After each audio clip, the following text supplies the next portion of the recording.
தமிழ்நாட்டில் இயங்கி வரும் சிங்கப்பூர் நிறுவனமான கேபிட்டல் லேண்ட் மேலும் 3000 கோடி ரூபாய் முதலீடு செய்ய ஒப்பந்தம் செய்துள்ளது.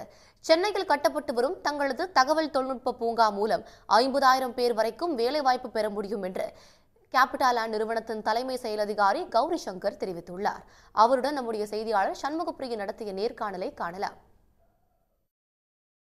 இப்போ நிறைய முதலீடுகள் குறிப்பாக இந்த ஜிம் 24ல் நிறைய முதலீடுகள் தொடர்ச்சியாக வந்துட்டுருக்கு. அதிலும் சிங்கப்பூர் நாட்டில் இருக்கக்கூடிய நிறுவனங்கள் நிறைய முதலீடுகளை இங்கே தமிழ்நாட்டில் முயற்சி கொண்டு வந்திருக்கீங்க. அதிலும் குறிப்பாக இப்போ கேபிட்டல் லேண்டோட பங்கு என்னவா இருக்குது? ஏற்கனவே இருக்கக்கூடிய முதலீடுகள் போக இப்போ புதுசாக எவ்வளோ முதலீடுகள் செய்ய திட்டமிட்டிருக்கீங்க? கேபிட்டல் லேண்ட் வந்து தமிழ்நாட்டில் ஆல்மோஸ்ட் 2 decades 20 வருஷமாக இருக்குங்க.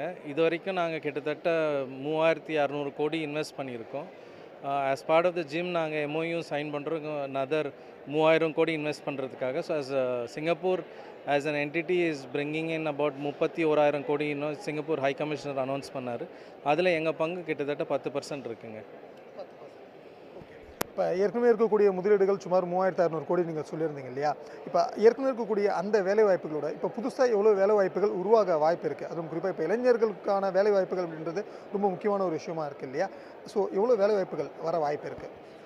வேலைவாய்ப்புன்றது அவ்வளோ ஈஸி இல்லைங்க கால்குலேட் பண்ணுறதுக்கு. பட் நாங்கள் வந்து டைரக்ட் இன்டைரக்ட்னு கால்குலேட் பண்ணோம். அதில் பார்த்தீங்கன்னா இப்போ வந்து நாங்கள் ஒரு 5 million square feet கட்டுறோம் ரேடியல் ரோட்டில்.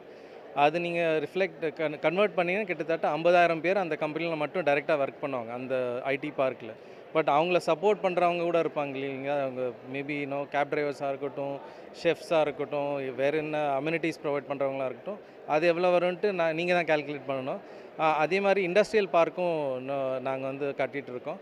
இண்டஸ்ட்ரியல் பார்க்கில் இட் பேஸ்ட் ஆன் இண்டஸ்ட்ரி. நாங்கள் வந்து இன்ஃப்ராஸ்ட்ரக்சர் ப்ரொவைட் பண்ணோம். என்ன கம்பெனி வருதுங்களோ அந்த கம்பெனி பொறுத்து தான் இருக்குது. இப்போ வந்து நாங்கள் மஹிந்திரா வேர்ல்ட் சிட்டியில் எங்கள் ஃபெசிலிட்டி இருக்குங்க. அதில் வந்து இந்த உலகத்துக்கு போகிற நிறைய ஐஃபோன்ஸ் எல்லாமே அங்கே தான் மேனுஃபேக்சர் ஆகுது. ஸோ ஆஸ் இண்டஸ்ட்ரி கம்ஸ் அவங்க கூட வந்து பல்லாயிரம் பேருக்கு வந்து வேலைவாய்ப்பு கொடுப்பாங்க. இப்போ இங்கே தமிழ்நாட்டை பொறுத்த வரைக்கும் முதலீடுகளுக்கு சாதகமான சூழல் அப்படின்னா நீங்கள் எதெல்லாம் நினைக்கிறீங்க? ஏன் தமிழ்நாடை சூஸ் பண்ணுறீங்க? மெயின் ரீசன் என்ன கேட்டிங்கன்னா, நான் லோக்கல் பாய்ங்க, மக்கள் தான் சொல்லுவேன். என்ன ரீசன்னா, ஐ மீன் ஸ்டேபிள் கவர்மெண்ட். என்ன கவர்மெண்ட் மாறினாலும் ஸ்பெஷலி இந்த கவர்மெண்ட் வந்து it's very focused on growth. Plus at the end of the day government கூட மக்கள் வேலை செய்யணும். கவர்மெண்ட் பண்ணால் ஒன்றும் இருக்காது. இங்கே வந்து you get a lot of highly qualified technical labour and கஷ்டப்படுறவங்க நிறைய ஜாஸ்தி. நம்ம நாட்டில் வந்து தமிழ்நாட்டில் நிறைய கஷ்டப்படுறவங்க ஜாஸ்தி. அதனால் வந்து மற்ற தொழில் நிறுவனங்களுக்கு இங்கே வரத்துக்கு வந்து வாய்ப்பு வந்து ரொம்ப ஜாஸ்தி. ஏன்னா வந்து they need people who work hard and they need people who are technically qualified. அது அபண்டண்ட்டாக கிடைக்குதுங்க நமக்கு சென்னையிலையும் தமிழ்நாட்டிலையும். So that is I would say மக்கள்னால தான் வராங்க. And the government policy stability also. நீங்கள் கவர்மெண்ட் சேஞ்ச் ஆனால் கூட எல்லோரும் ரொம்ப ஸ்டேபிளாக வந்து வளர்ச்சியை நோக்கியே வந்து பாலிசிஸ் ஃப்ரேம் பண்ணுறாங்க. ஸோ அதுவும் ஒரு biggest plus point.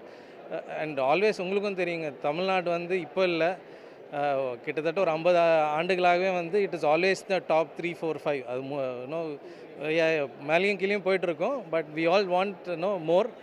But we are always there and it is mainly because of the people here. உடனுக்குடன் செய்திகளை தெரிந்து கொள்ள சன் நியூஸ் பெல் ஐகானை கிளிக் பண்ணுங்க.